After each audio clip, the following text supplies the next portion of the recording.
Halo, pada kesempatan kali ini kita akan membahas tentang masa pemerintahan kolonial Belanda, yang mana peristiwa yang akan kita soroti yaitu perlawanan rakyat Riau terhadap Belanda.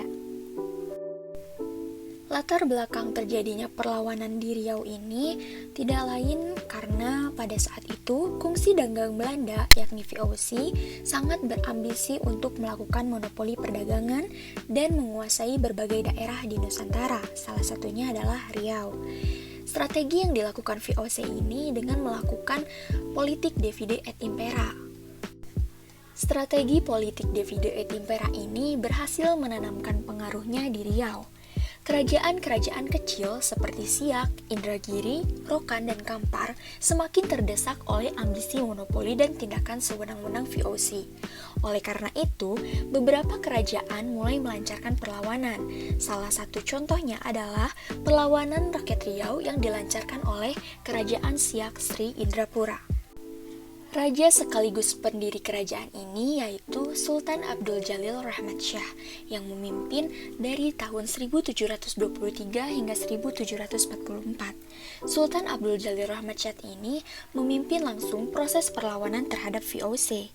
Beliau senantiasa mengikutsertakan putranya yaitu Raja Indra Pahlawan dalam setiap pertempuran. Itulah sebabnya sifat bela negara ini telah tertanam sejak muda di diri Raja Indra Pahlawan. Setelah berhasil merebut Johor, Sultan Abdul Jalil Rahmat Shah ini membangun sebuah benteng di Pulau Bintan untuk memperkuat pertahanan sebelum penyerangan untuk merebut Malaka. Dalam suasana konfrontasi perebutan kekuasaan dengan VOC itu, Sultan Abdul Jalil Rahmat Shah wafat.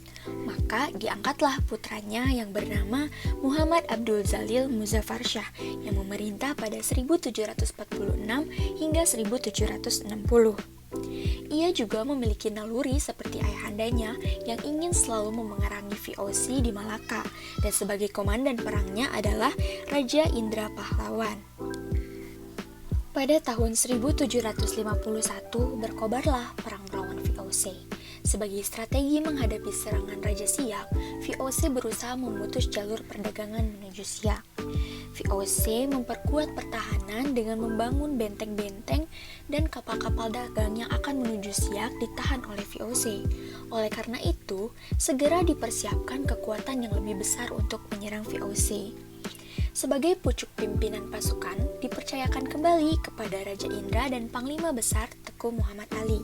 Dalam serangan ini, diperkuat pula dengan kapal perang yang bernama Harimau Buas, yang dilengkapi dengan perlengkapan perang secukupnya. Pada tahun 1752, terjadilah pertempuran sengit di Pulau Guntung. Ternyata, benteng VOC di Pulau Guntung itu berlapis-lapis dan dilengkapi meriam-meriam besar. Namun, banyak pula jatuh korban dari VOC. Sehingga, VOC harus mendatangkan bantuan kekuatan termasuk juga dari orang-orang Cina. Pertempuran hampir berlangsung 1 bulan. Melihat situasi yang demikian, kedua panglima perang Siak menyerukan pasukannya untuk mundur kembali ke Siak. Sultan Siak bersama para panglima dan penasehatnya mengatur siasat baru. Disepakati bahwa VOC harus dilawan dengan tipu daya. Sultan diminta untuk berpura-pura berdamai dengan cara memberikan hadiah kepada Belanda. Maka dari itu, siasat ini dikenal dengan siasat hadiah Sultan. VOC setuju dengan ajakan damai ini. Perundingan damai pun diadakan di Loji Pulau Guntung. Pada saat perundingan baru dimulai, justru Sultan Siak dipaksa untuk tunduk kepada pemerintahan VOC. Sultan segera memberi kode kepada anak buah dan segera menyergap dan membunuh orang-orang Belanda. Pada saat perundingan baru dimulai, justru Sultan Siak dipaksa untuk tunduk kepada pemerintahan VOC. Sultan segera memberi kode kepada anak buah dan segera menyergap serta membunuh orang-orang Belanda di loji itu. Sultan Siak pun memerintahkan pasukannya untuk membakar loji. Loji pun segera dibakar dan rombongan Sultan Siak kembali ke Siak dengan membawa kemenangan. Sekalipun dengan membawa kemenangan, belum berhasil mengenyahkan VOC dari Malaka. Siasat perang ini tentunya tidak terlepas dari jasa Raja Indra Pahlawan.